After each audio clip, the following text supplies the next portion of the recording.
तब तो बात बनती है। अब ये और कह सकते हैं कि भाई प्रॉफिट बना करके वो अपने कंपनियों को चला रहे हैं, उनका प्रेशर अलग होता है। ये सारी बातें मैं मानता हूं, उनके भी नजर को मैं नजरअंदाज नहीं कर सकता, उनके नजरिए को, उनको भी मैं आपके सामने रख रहा हूं कि उनका क्या दोष है। वो एक बिजनेसमैन है, उनको तेल कहीं से मिलता है, वो रिफाइन करके किसी बाजार में बेचते हैं।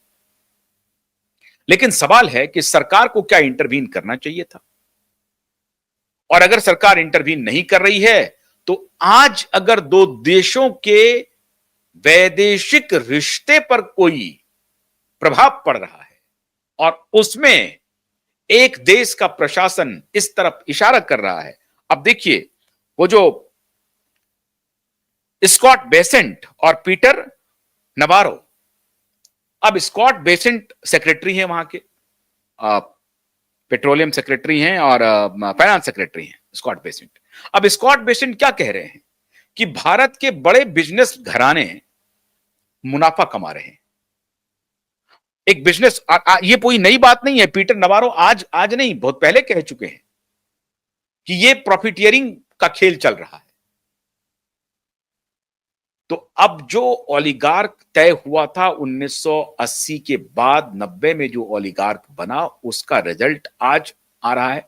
हालांकि इसका मतलब ये नहीं है कि अमेरिका बड़ा दूध का धुला हुआ है। हम सिर्फ आपके सामने वो तथ्य रख रहे हैं जिसको ट्रंप सामने रख करके, ये सब हालांकि उनकी दलील थोथी है, ये सारी दलील थोथी है। वो खुद वहां से व्यापार कर रहे हैं, अमेरिका खुद व्यापार कर रहा है, पूरा यूरोप रसिया से व्यापार कर रहा है, वो खुद रसिया से व्यापार कर रहे हैं, तो उनकी दलील, और वो खुद प्रॉफिट बना रहे हैं। लेकिन ये दलील भारत पर वो थोप रहे हैं। सवाल ये है मित्रों कि ये जो आरोप लगता है कि बिजनेसमैन को पॉलिटिकल हस्तक्षेप कितना देना चाहिए, या एक बिजनेसमैन, मई में जो मुलाकात हुई उसका क्या फल मिला पता नहीं। अभी कहा जा रहा है कि 12 सितंबर को दोबारा मुकेश अंबानी मिलने जा रहे हैं डोनाल्ड ट्रंप से। मुलाकात होगी कि नहीं होगी कहना मुश्किल है। अगर होगी तो निश्चित रूप से वो इन मुद्दों पर बात करेंगे। हो सकता है कि वो संदेश वाहक के रूप में भी जाएं, भारत के पक्ष को वहां पर रखेंगे कि हमने कोई गलत काम नहीं किया है, और आप जो हमारे ऊपर सैंक्शन लगा रहे हैं या इस तरह की बात कर रहे हैं, हमारी वजह से दो देशों के बीच में रिश्ते खराब नहीं होने चाहिए। निश्चित रूप से वो इस बात को रखेंगे सामने में, वो रखेंगे तो। लेकिन डोनाल्ड ट्रंप इस बात को स्वीकार करते हैं कि नहीं करते हैं, अब ये तो डोनाल्ड ट्रंप के ऊपर निर्भर है। 12 सितंबर को मुलाकात हो भी पाती है कि नहीं हो पाती है कहना मुश्किल है। भारत ने अपना राह अलग कर लिया, भारत ने रास्ता चुना। अभी एससीओ की मीटिंग में है प्रधानमंत्री जी।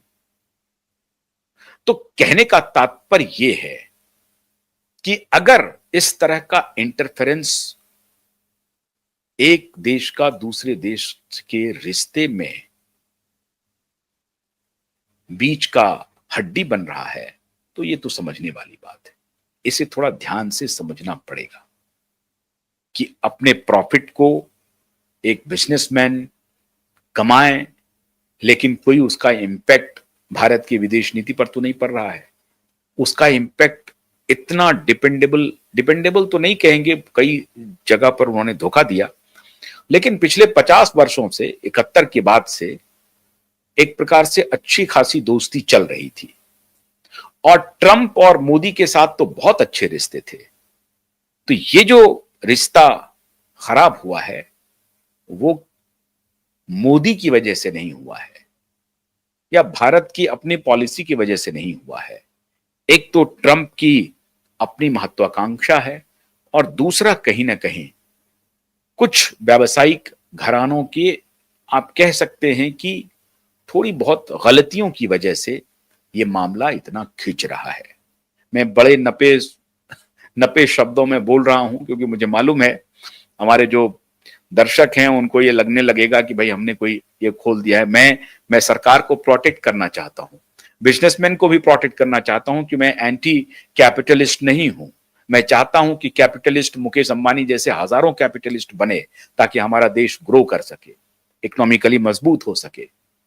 लेकिन यह ख्याल तो बिजनेसमैन को रखना पड़ेगा कि उनकी किस चाल से हमारे देश पर कोई असर तो नहीं पड़ रहा है, हमारा राष्ट्र किसी संकट में तो नहीं आ रहा है।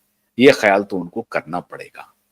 तो दोस्ती का ख्याल मुकेश अंबानी जी को भी करना है और अन्य बिजनेस घरानों को भी करना है। रोजनेट के भी मालिक को करना है, पुतिन को भी थोड़ा करना पड़ेगा। अब देखते हैं कि ऊंट किस करवट बैठता है।